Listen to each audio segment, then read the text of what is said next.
Hello, I'm Somi Arian. I'm a tech philosopher, author, filmmaker, and the founder of Impeak. In this podcast, I speak with innovators at the forefront of emerging technologies. My guest on today's podcast is Olivier Briggs from the GET Protocol, an innovative company that aims to solve the problem of ticket fraud and scalping using blockchain technology. In this episode, you will learn about smart tickets and how they can revolutionize the way tickets get into the hands of fans and benefit artists and performers while minimizing the need for intermediaries.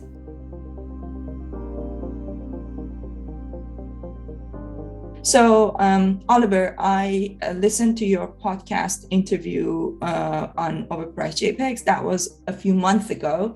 And I, at the time, made a note to myself to reach out in a few months' time to see how things have progressed, because it was quite interesting what you were doing at the time. It was like more early days. So last time I checked in, you were developing essentially a way for ticketing to be done through NFTs. So how has that worked out over the past few months, and where are you with the progress? Yeah, so thanks for having me. This is really really wonderful to be able to speak here. The NFT space, as you know, one day is a week, 1 month feels like a year in normal time. There's always crazy amounts of progress happening both in the space and within the team. Since a few months ago, we've launched a couple of very interesting products, and we've had some cool developments that I'm happy to share. I'll give a quick rundown of what we do. So indeed, we do on-chain ticketing, so blockchain ticketing for anyone who wishes to issue tickets, basically. So we're kind of quite an agnostic or neutral protocol in that sense, GET protocol that is. So since 2016, we've issued blockchain ticketing. We've really had a big focus on servicing everyday people. So we really believe in blockchain, and we really believe in NFTs and emerging technologies such as DAOs and the whole Web3 creator economy. But at the same time, we've learned quite early on that in order to actually deliver tangible value to everyday users, you need to be realistic about what they need. So we developed a way for digital tickets to exist on chain, really focusing initially on eradicating scalping for tickets, which is, of course, a huge problem. Still is, unfortunately. I think the Champions League final recently showed that it's not solved yet. You want to explain what that is, just in case some people might not know? Definitely, yeah. So scalping is when someone comes in and buys up a chunk of the ticket inventory from whoever sells the tickets primarily, so an artist or a football club or whoever, and then turns around and sells these tickets for big markups on secondary platforms, places like Viagogo, but there's a bunch of them. And they can make a lot of money this way because often this is not regulated or very poorly regulated, or they're technically savvy enough to kind of get away with it. So this is a problem, I would say, because it costs people a lot of money, it costs fans a lot of money. Fans sometimes don't even know whether or not they're buying from the original source, the tickets, and it also opens the door to fraud.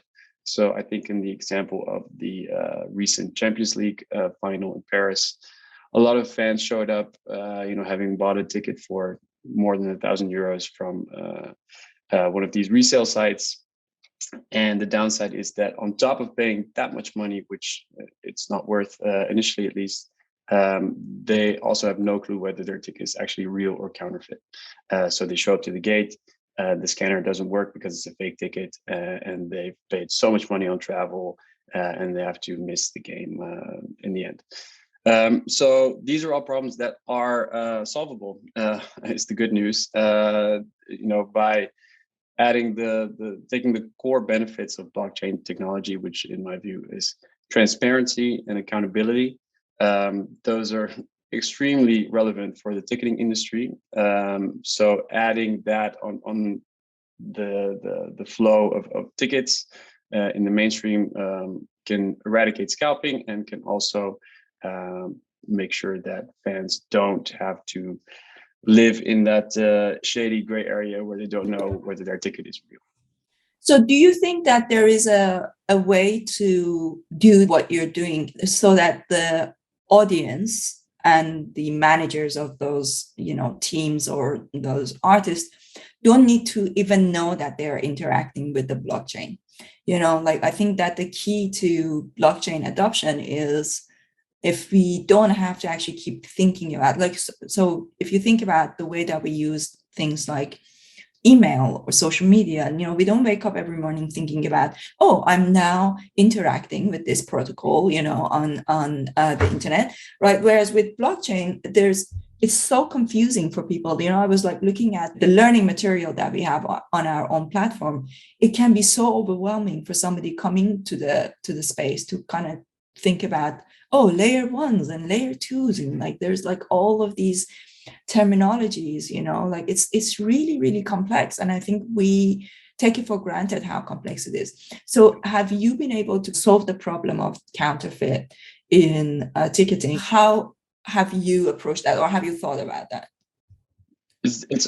You're right on the money. It's 1,000% correct that's the way to do it. And I'm very happy you're saying it, because I sometimes feel like kind of the village idiot talking to people in the Web3 or NFT space, and kind of being like the normie or because that is the way to adoption. We really focus on getting the benefits of this technology to as many people as we can.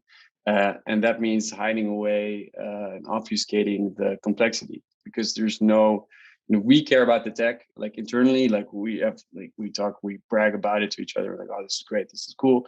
But my mom going to a concert does not care about it. In fact, she gets kind of nervous when she sees blockchain, because she's read some article about it somewhere that she doesn't understand, or she's read something negative and she doesn't want to have anything to do with it. So definitely the way to mass adoption is by bringing the benefits forward, giving people an easy experience, whatever industry it is.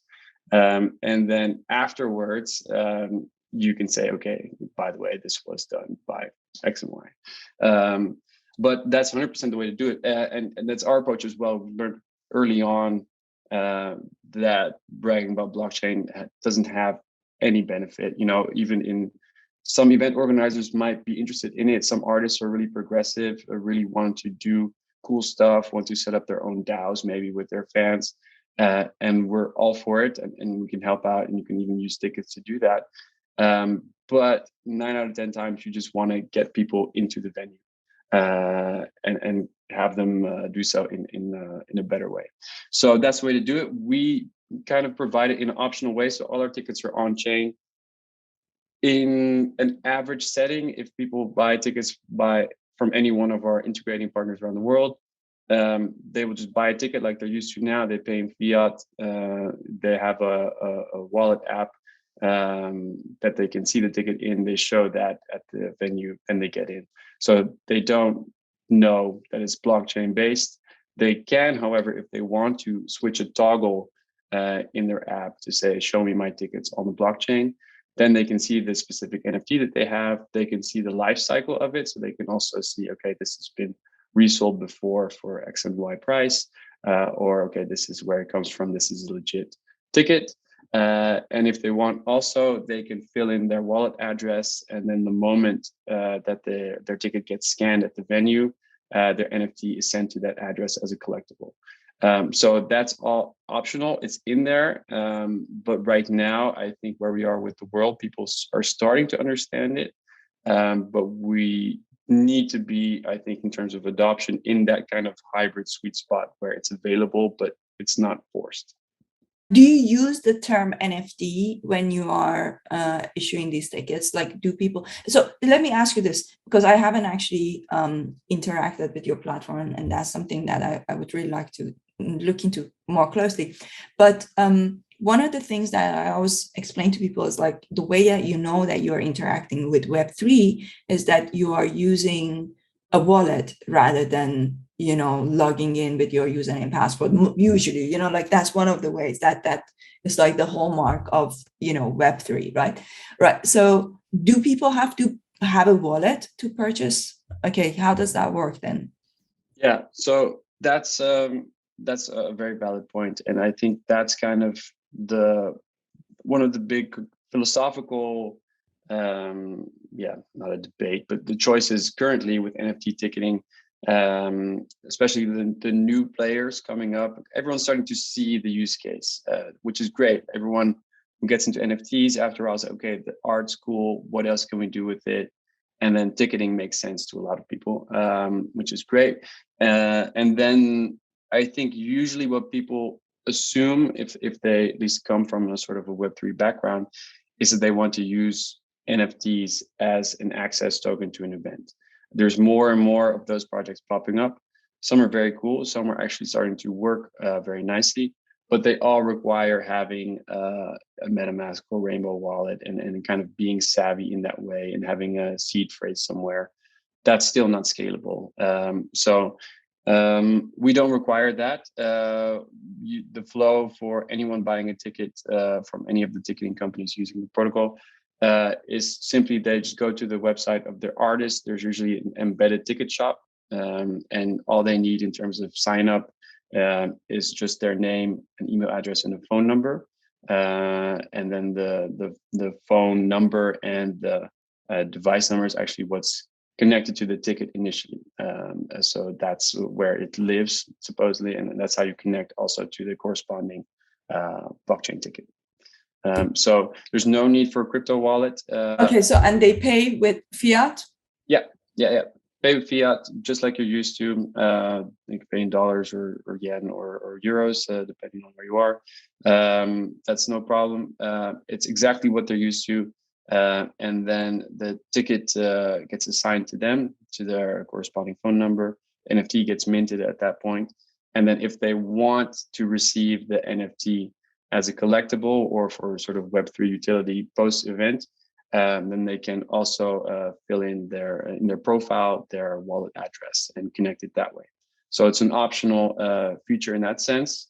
And in our experience, it's really depends on the event organizer that we work with, like how much attention they assign to this. Like we did a big metaverse conference a couple of weeks ago here in Amsterdam, MetAmps. Of course, that's the perfect type of environment where you really want to be pushing that and put a lot of effort into it. So they commissioned all sorts of custom artwork with different rarity. So it was a really cool thing in terms of seeing people really interact with it and being really open to it. And I think close to way over 50% of the people in attendance also added their wallet to their profile because they wanted to receive the NFT and they want to be kind of first in line for potential also future usage of that specific NFT.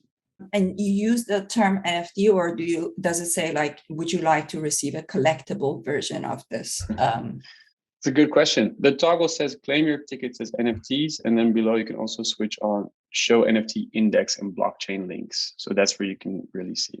So that's where, we do use the term NFT just to make sure that that's where that is.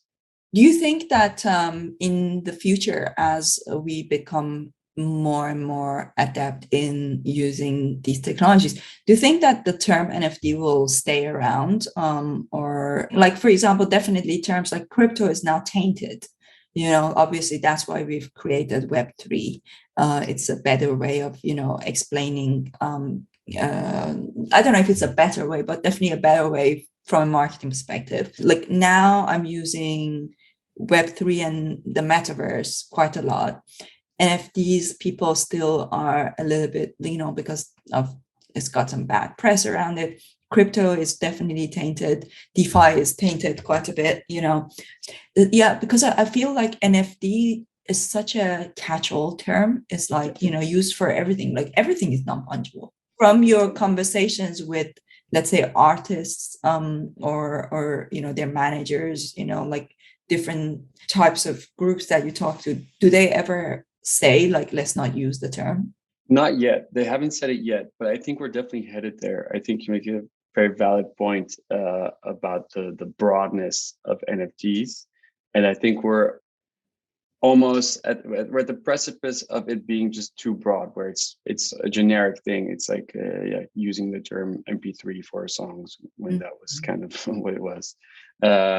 So I think that's organically probably going to refine itself. I would say it feels like that's what needs to happen. Like you just mentioned, like after a concert, the ticket becomes a collectible.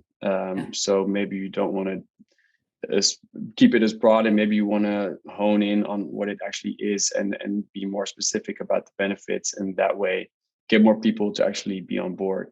And the counter argument to that is that there is still a really big demand and interest in big organizations, big artists, like football teams, clubs, who want to do something with NFTs, who have that sort of, slower churn perhaps, and like internal discussions where like, all right, NFTs are everywhere. What can we do? And they're, I think, in a lot of ways, still kind of developing those strategies. And I think it will take a little bit of time before that it becomes clear to kind of a broader audience or like decision makers what the options are really, and what the benefits are for it, and it'll hopefully sort itself out in a couple of years. But I definitely think it's going to be better for the space as a whole and for adoption in a wider sense if we branch out. Yeah, it's fascinating. I'm really looking forward to the next couple of years and to see how this all works out. From your experience, one of the things I wanted to kind of pick your brain from talking to lots of different industries, which ones are riper, would you say? Like, let's say sports, music. What else do we have? Like, what other areas? I'm trying to think. Like, maybe another thing is like things like Tony Robbins has got like bigger, the type of conference, right? So let's say we have got conferences, we have got music events, and then we have got other types of art events, and then we have got sports. These are the major things that you have ticketing for, right? Have I missed anything? I would maybe add to that, it's not currently happening yet, but it's very ripe, at least in my mind, is movie industry. I think the overarching theme between all those, and I think the driving force for adoption is simply fandom. It's having fans and having like a strong fan connection, or being able to really align a large group of people behind either a certain piece of work or a certain genre or anything, or like a team. I think that's what really drives adoption, innovation, and that's also the power that can really help advance NFTs and Web3, and specifically also NFT ticketing. And I think it kind of comes down to how well you're able to align incentives between, let's say, a football club and their fans. Of course, they all want to win, but perhaps there are also other opportunities in between games where you can kind of bridge the gap a little bit between like us and them, speaking from like the organization. The fans are I've spoken to lots of people at football clubs, and their biggest trepidation around like launching NFT collections or doing anything with NFTs is potential backfire from fans or negative sentiment from fans. Totally understandable. It's their holy grail. If the seats aren't filled, then everything kind of stops. So I think the more kind of frictionless and easier ways there are to involve fans in the operations of, whether it's say it's a football club, say it's like Marvel films, those have a very strong fandom. The more ways of doing that without it being like a huge, like, okay, spend $1,200 on OpenSea to buy one of the 20,000 whatever. That I think is going to be is where it's at. And I think sports is probably one of the ripest ones in that sense, because they already have the connection is so strong between sports fans and teams. So there's wiggle room there. I think with the right approach, when it's clearly not a cash grab, it's clearly optional, and it's frictionless, then there's some really cool things that can be done in terms of involving the fans in operations and kind of slowly expanding the dynamic there. Very interesting. Okay, so the conclusion is that of these different types of industries, sports is probably the closest to being, adopting, right? I would say so, because a lot of the actual tangible benefits are kind of already there, kind of ingrained. Like sports industry is already very much into like memorabilia. Like there's a new scarf for every soccer game. There's custom jerseys for every game. For big games, you can keep the physical ticket stubs, like you see those from Michael Jordan's first game. It's legendary. There's all this sort of stuff. So I think a lot of the sentiment's already there. I think it's just on us within the industry of kind of like translating what we're doing and showing how it's actually not different. Like I think in that sense, it speaks to your point about using the right language and not saying, hey, here's this Web3 ERC20 token, blah, blah, blah. It's actually memorabilia. And here's a way to connect with your fans. And here's a way to retain fan data, because you can collect actually their wallet address. You can see, okay, these 12,000 wallets were in the stadium on that day. And you can do all sorts of cool stuff on top of it in terms of like, I don't know, sponsorship, all sorts of things that they already understand. You don't need to explain to like a marketing manager of a football club or basketball club. But I think it's just the matter of really translating those benefits and showing that it's not complicated or really techy. But the benefits are the same. They're just kind of richer. Yeah, this is fascinating to me. I have been observing this very closely. I remember I used to go to the Emirates Stadium here in London to see Arsenal games. And when I think about the type of people, who would buy a season ticket, right? Like that they would always, the length that they would go to always have the same seats. And then like what people would pay for getting the boxes, and all that stuff. I think that on the one hand, yes, from a fandom perspective, they have that connection with the fans. But I think what you said about the language is exactly the problem. Like, how do we communicate that? Like, for example, I can't see the kind of people that I used to go to Emirates to, to see this. I can't see those people being open to saying like, I'm just going to go and buy the NFT version of this season ticket, and even though it has got so many different ways that you could play with it, and you can create so many derivatives, other kinds of experiences from those things. I just don't see the general public is not there yet. And I think that your company is in a very, very interesting point. This is why I wanted to have this conversation. I just wonder, as an industry, we need a new way of communicating these things with people that doesn't feel like, that they are buying, like you say, an ERC 721 or, things like that. So when you said about the football fans, or like not football fans, just like the sports fans, the concerns that they have, you said about the concerns that they have about the backfire. That's super interesting. I don't know if you're familiar with, there's this thing called Back Me United. Apparently it's about them, right? Yeah. So I think I'm going to mint their NFTs tomorrow. And, that's very interesting to me. I wonder if one way that we could break into that industry is to have crypto native teams. For me, this was the first one that I saw, and I was like, okay, this is really cool, right? Like these guys are, essentially a crypto native team. But what has your experience been with, whether it's artists, whether it's teams? Are you seeing a lot of examples or any examples of crypto native version of approach? Like, if I was going to go back and do my metal band now, like I would probably do something disruptive like that.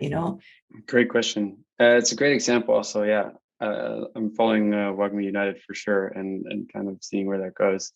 I've seen, I think, one other example of a football club where it's also DAO run, I think, Um, it's very cool. You really see a huge difference on the spectrum between how forward-thinking artists and their managers, which is a big component also kind of behind the scenes, are. Um, we've seen some great examples of people just willing to try stuff out. I think a really it's a less sexy maybe, but it's also an example is using tickets, NFT tickets that we issued. And then post-event, those tickets were token gated access to a specific Discord channel.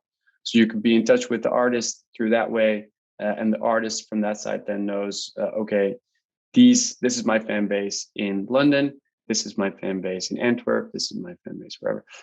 So that's, I think, a cool initiative that's got forward thinking to me at least. But I haven't seen a lot of crypto first initiatives on the scale of what we're seeing now with Wagme United. But I think that's right around the corner. And I think it's gonna either show or it's gonna prove whether there is or isn't this kind of big undercurrent of adoption. Because I think there's a lot of like the big initiatives and and the Bored Apes and the thing, those they get all the headlines. But I think in the meantime, there's also a lot of people, a lot of mainstream people who are slowly getting kind of onboarded and are getting comfortable with the terminology and a little bit with the tooling. Everyone has like the one friend at the party who's like, all right, I'm just going to explain this to you and I'll show you. It's not that difficult. And there's great initiatives that are kind of simplifying the whole process. So I think it's going to happen.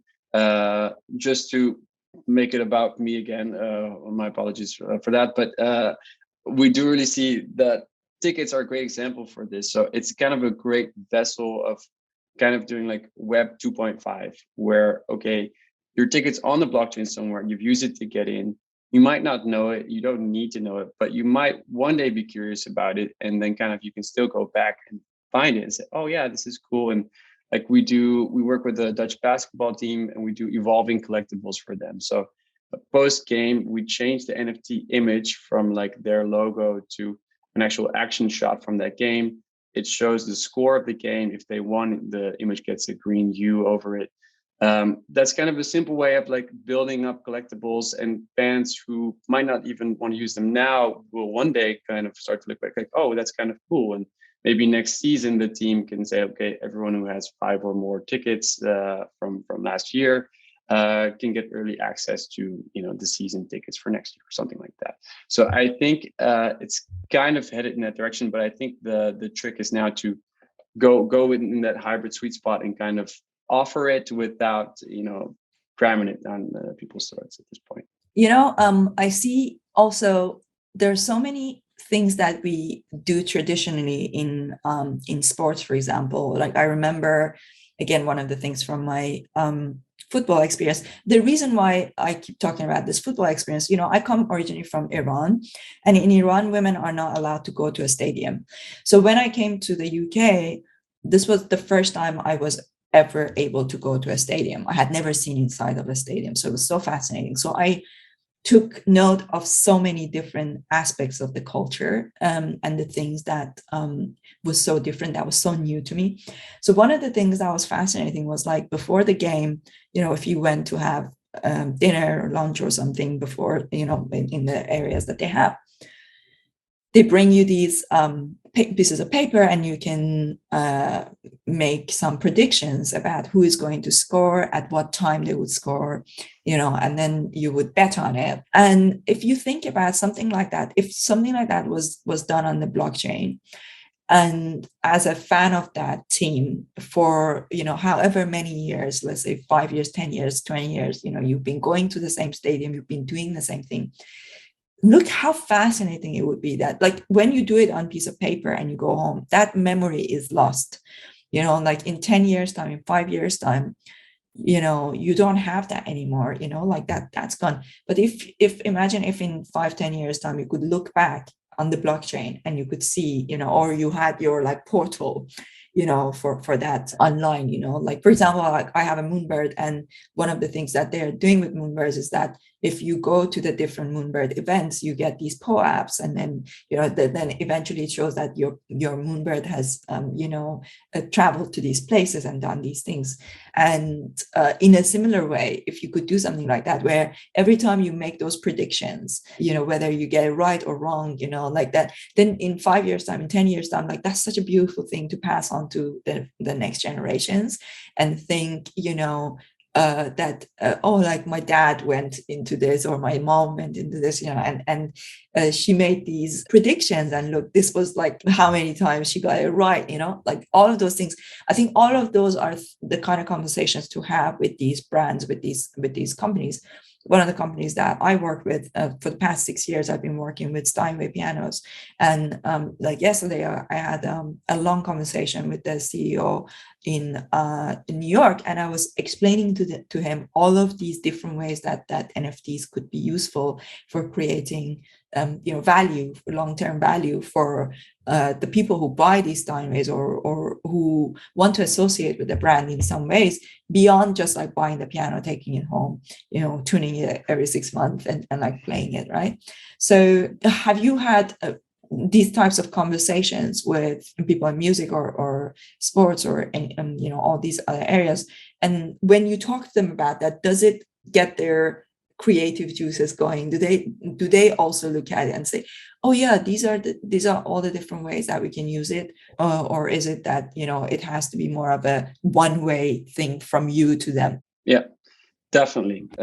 Short answer is we're really starting to see that now. So companies are starting to get creative on the inside. I think there's a whole broad spectrum, of course, of what's applicable. In some industries, I think, are more used to kind of pivoting and kind of going with the times and be like, okay, here's this new thing. Let's play with it. Let's see what works, and let's try and find a connection to our users or consumers or attendees. Like there are theme parks is a great example. It's so dynamic. There's so much stuff going on. There's already all sorts of fan loyalty built in. There's all sorts of rewarding. There's all sorts of collectibles. It's right. Actually, I want to change my answer for the right question. Maybe this is more right, but yeah, it's right for the picking. And so, if you have forward-thinking people in that company, or in whoever manages the customer experience, you can have great conversations. We've had very interesting sessions where it's like, okay, what does the flow for an attendee look like on an average day? What places do they see? Where do you want them to go? Do you want to guide them through certain areas? Like, can we do like a scavenger hunt in terms of like collecting like a POAP-esque NFT throughout the park on certain routes?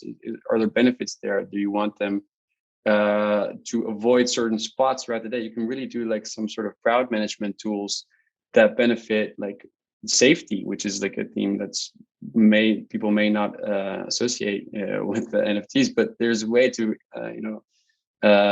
put that in there to improve the whole flow and the experience of people without them even knowing that they're having like a better experience that way, or steering them towards certain activations, things like that. So the creativity is starting to get there, and it kind of goes back to the whole using the right language thing, which I think we're all getting better at. And also with people getting more comfortable with the idea of, okay, maybe we should do something with NFTs, and let's actually see if it's as scary as I'm assuming it is. So yeah, short, long story short, it's happening. And I personally believe it's really a matter of working with several kind of progressive parties and just establishing some use cases so that we can kind of show those to folks and say, hey, here's what we did in this instance. These are all the steps that it took. It's not that bad. This is what we think we could do for you, and let's talk about it. And just wrapping it up with a nice bow around it and saying, like, here's the benefits. It's not expensive. It's not technical. There's a very decent way to make this work for you, and if you're up for it, let's kind of experiment. So yeah, I think it's great to be at that point, because yeah, we've been doing this for 6 years.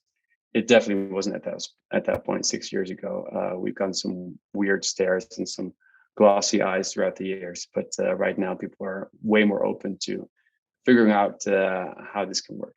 I think this is a good place to bring the conversation to an end. So is there anything you would say to people listening to this conversation? I have a lot of people from LinkedIn listen to this, even though they are not into this stuff yet, but they're curious. So a lot of people listen to it from a B2B perspective, wanting to understand, how this would relate to their businesses, especially considering that we are now in a bear market, and usually the adoption starts to increase when you're in a bull run.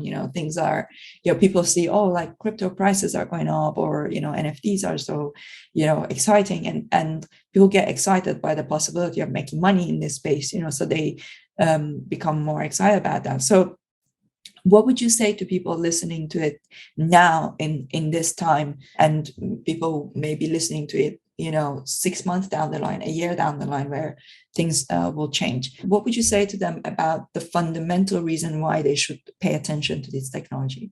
So I think for B2B reasons, what we kind of like to say, or starting to say more and more, I'm noticing from our business developers, is that we are beginning to see the ETH address or crypto address as a new type of email address. And that's a little bit of that translation element to it. But if you see it as just another way of reaching people, that's not defined by social media algorithms, that's not defined by sorts of obfuscated whatever protocols. This is, I think, one of the ways that helps people really see what's possible there, especially from a B2B and kind of more business or marketing focused perspective.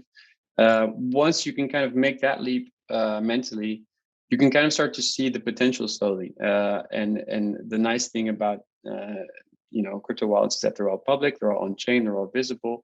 So it's very interesting. You can see in terms of our business, you can see, okay, these people attended these events. You can also see, oh, these tickets are being resold because it's such a cool piece of art on it or whatever. But I think that's a really kind of helpful way to think about it. And I think more and more we're going to start to see resemblances between that. So I would see the wallet of an NFT as just another way of reaching either a consumer or a potential consumer or someone you'd like to work with. Absolutely. Well, there's some real nuggets of wisdom there that people can take away and think about how to apply it to their businesses. So I appreciate you sharing all that with us. Thank you. Of course. Thank you very much.